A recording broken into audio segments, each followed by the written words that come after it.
असलेल्या माझ्या तमाम हिंदू बांधवांनो, भगिनींनो आणि मातांनो,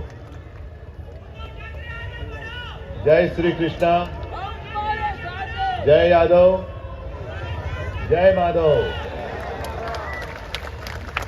अरे आप भगवान कृष्ण की पूजा करते हो ना, करते हो कि नहीं?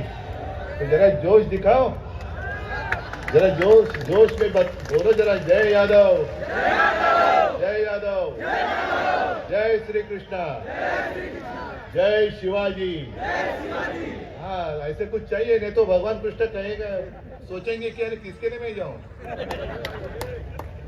मैं सबसे पहले तो यादव सेवा संस्था को धन्यवाद देना चाहता हूं, क्योंकि आपने अपने धार्मिक समारोह में अपना मानकर मुझे आमंत्रित किया, इसलिए मैं आप सभी को धन्यवाद देता हूं। धन्यवाद मैंने इसलिए दिए क्योंकि आज के जमाने में अपना मानना, और अपना मानना है तो किसे मानना, बहुत मुश्किल हुआ है। और ये तो राजनीति है। कल तक जो अपने घर में रहा, परिवार में रहा, अपना माना, अपना समझा, वही आज अपना दुश्मन बनकर सामने खड़ा हो गया है। और फिर यहीं पर आती है भगवान श्री कृष्ण जी की याद। महाभारत जो गीता समझाई थी भगवान कृष्ण ने अर्जुन को, सामने तो अपने ही थे लोग, तो अर्जुन ने कहा कि मेरे अपने लोग हैं, मेरे परिवार के लोग हैं, मेरे रिश्तेदार हैं, मैं कैसे उठाऊं धनुष्य बाण। क्या धनुष्य बाण भी उन्होंने चुरा दिया अपना, डर गए। लेकिन महाभारत में जो भगवान कृष्ण ने सीख दी है हमें कि सामने कोई भी हो, लेकिन धर्म के खिलाफ जो अपना हथियार उठाएगा उसका निर्दालन तो करना ही होगा, करना ही होगा। और सिर्फ हम पढ़ते आए हैं यदा यदा ही धर्मस्य, तो अब जब भी धर्म के खिलाफ अधर्म उठकर खड़ा हो जाएगा तो अपने आप में आपके बीच में भगवान कृष्ण को देख रहा हूं। महाभारत कब हुई पता नहीं, कुछ हजार साल पहले की बात है, लेकिन भगवान कृष्ण से हमने क्या लेना चाहिए। आज के भगवान कृष्ण तो मैं आप सभी में देख रहा हूं। भारत की जनता, हिंदुस्तान की जनता ही भगवान कृष्ण का रूप है। और डॉक्टर साहब क्षमा करिए, आपको थोड़ा सा रोकना पड़ा, क्योंकि आप तुमचं मन उचंबळून आलं होतं। लेकिन मैं आपको वादा करता हूं, आपको वचन देता हूं, आज की सभा कोई राजनीतिक सभा नहीं है, लेकिन यहीं पर मतलब मैदान तो छोटा पड़ जाएगा, अभी तो छोटा मैदान है। मेरा भाईंदर में पब्लिक मीटिंग ले लो, मैं आता हूं, मैं जरूर आऊंगा। और जो भी बात आपने कही है कि उत्तर भारतीय और मराठी मानुस दूध और शक्कर के जैसे मिलजुल गया है, ये तो आप मानते हो ना? मानते हो कि नहीं मानते हो? तो अभी आपको ध्यान देना पड़ेगा कि दूध और शक्कर में नमक कौन छिड़क रहा है, कौन अपने आप को, हमें, हमारी जो एकता है उसमें नमक कौन डाल रहा है। अभी तो जमाना है, राम मंदिर का निर्माण होने जा रहा है, बड़ी गर्व की बात है, खुशी की बात है, आनंद की बात है। लेकिन जैसे अभी अपने 2-3 साल पहले कोरोना में क्या क्या हुआ और मैंने क्या किया, मैंने कुछ नहीं किया, बस भगवान कृष्ण और भगवान प्रभु राम, तुळजा माता, जगदंबा, शिवाजी यांच्या आशीर्वादाने जो कुछ मुझे करना था मैंने मेरा कर्तव्य निभाया। और ये कोई दूर की बात नहीं है। लेकिन राम मंदिर का निर्माण जब होने जा रहा है तब मुझे वो भी दिन याद आ रहे हैं, 92-93। आपने कहा, आप सभी लोगों का बड़प्पन है कि मैंने आपको बचाया, लेकिन उस वक्त शिवसेना ने मुंबई में रहने वाले हिंदुओं को बचाया था। आज तो ठीक है, बड़ा मंदिर वहां निर्माण होने जा रहा है, लेकिन वो जमाना ऐसे था कि मैं हिंदू हूं कहने के लिए लोग डरते थे। कैसे कहूं, और बीजेपी की तो बात ही छोड़ो, जब यहां मुंबई जल रही थी तो एक में वो हिंदू हृदय सम्राट बाला साहब ठाकरे जी और उनके शिव सैनिक, ना हाथ में कोई सत्ता थी ना कुछ, जो देशद्रोही अपने खिलाफ आए थे, धर्म के खिलाफ अधर्म, तो धर्म की रक्षा करने वाली शिवसेना है, धर्म की रक्षा करने वाली है। लेकिन हमारा हिंदुत्व तो सिर्फ दूसरे धर्म का द्वेष करना नहीं है। मेरे पिताजी जो कहा करते थे कि हिंदुत्व मतलब राष्ट्रीयता है, ये देश मेरा, मतलब मेरा देश मानने वाला, ये वतन मेरा है मानने वाला हर कोई है, वो हमारा है, अपना है। देश के लिए जान देने वाला जो है वो हमारा अपना है। बाकी तो बातें ठीक है। आप सदियों से यहां रह रहे हो, कभी कभी कुछ उत्तर भारतीय मेरे घर में आते हैं, अच्छी मराठी में बात करते हैं, तो मैं उनको पूछता हूं कि भाई साहब आप कहां से हो? तो कहते मैं उत्तर प्रदेश से हूं। अच्छा, गांव कौन सा? तो आप काहे का गांव? मेरे दादा यहां आके बसे, तो अभी हम मुंबई यही हमारा गांव हो गया, अभी गांव कुछ है रहा ही नहीं। अच्छी बात है, इतनी अगर एकता है। और बीच में किसी ने कहा कि जब अपनी सरकार केंद्र में आएगी, जरूर आएगी और हमें लाना ही होगा,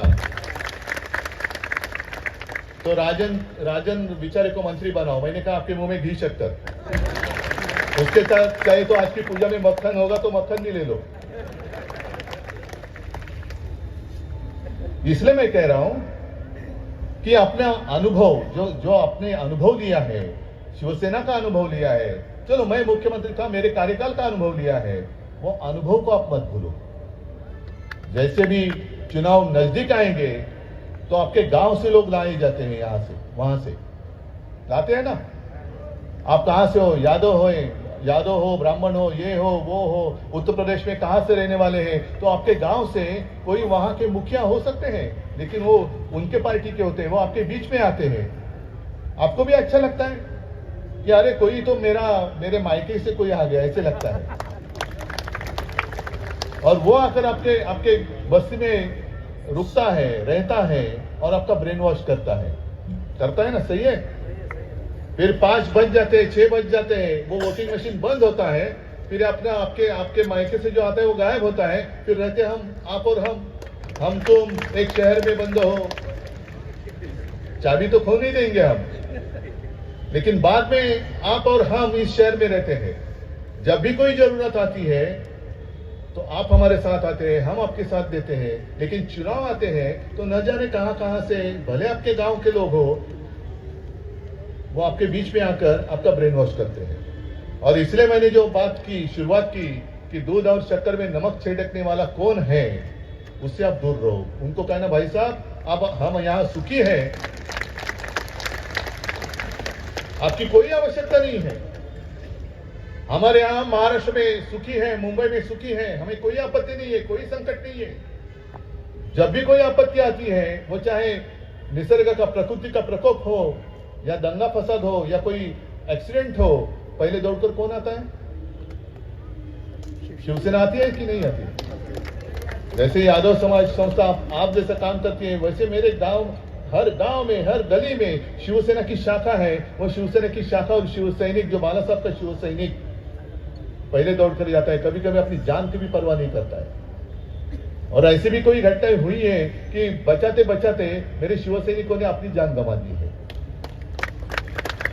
अपनी जान गंवा, लेकिन वो परवाह नहीं करते, अपने परिवार की परवाह नहीं करते। अपना मेरा क्या होगा, मेरे बाल बच्चों का नहीं, मेरे सामने कुछ हो रहा है तो पहले उनको मुझे बचाना चाहिए। यही हमारा हिंदुत्व है, यही हमारा हिंदुत्व है। और कई बार मैंने कहा है, हाँ हम भगवान कृष्ण को मानते हैं, भगवान राम को मानते हैं, प्रभु रामचंद्र को मानते हैं, सबको मानते हैं। 1 महीने पहले जहां चुनाव हुए, मध्य प्रदेश में हुए, राजस्थान, छत्तीसगढ़, ठीक है, जो भी परिणाम आए सबके सामने हैं। लेकिन खास कर मध्य प्रदेश में कहा गया, हमारे केंद्र के गृह मंत्री जी ने कहा कि अगर आप हमें वोट करेंगे तो हम आपको रामलल्ला का जो दर्शन है वो फ्री में करवा देंगे। क्या रामलल्ला आपकी प्रॉपर्टी है? हाँ, रामलल्ला आपकी प्रॉपर्टी है? अरे कितने साल हो गए, सालों से चलते आ रहे हैं जय श्री कृष्ण जय श्री राम।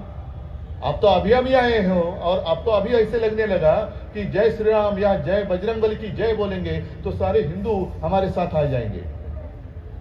और यही फर्क है उनके हिंदुत्व और में हमारे शिवसेना के हिंदुत्व में। हमारा हिंदुत्व कैसे है, हृदय में राम और हाथ को काम देने वाला हमारा हिंदुत्व है। मुफ्त रामलला का दर्शन करो। अगर मध्य प्रदेश में करना चाहते हो, अगर कर रहे हो, तो मेरे मराठी महाराष्ट्र में रहने वाले हिंदुओं का क्या, उन्होंने क्या कौन सा गुनाह किया है, कौन सा अपराध किया है, उनको फ्री में रामलला का दर्शन आप क्यों नहीं करते? सबको करो। पूरे रामलला तो पूरे विश्व का है, सारे हिंदुओं का है। तो आप ऐसे कैसे पूछ सकते हो, अरे आप कहां से आए हो? मध्य प्रदेश। वोट किसको दिया था? अच्छा हमें दिया था, चलो जाओ इसको छोड़ो, फ्री में छोड़ो। आप कहां से आए थे?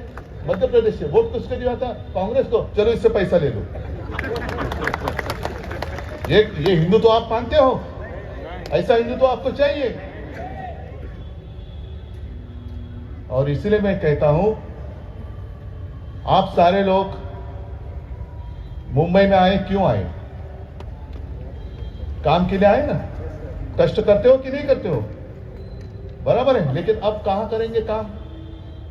क्योंकि 8-10 दिन पहले हमारे प्रधानमंत्री जी गुजरात गए थे। मुंबई से सारे उद्योग गुजरात लेके जा रहे हैं, महाराष्ट्र से सारे उद्योग गुजरात लेके जा रहे हैं, महाराष्ट्र के बाहर सब लेके जा रहे हैं। तो क्या वापस आप यहां से उठकर वहां चले जाओगे?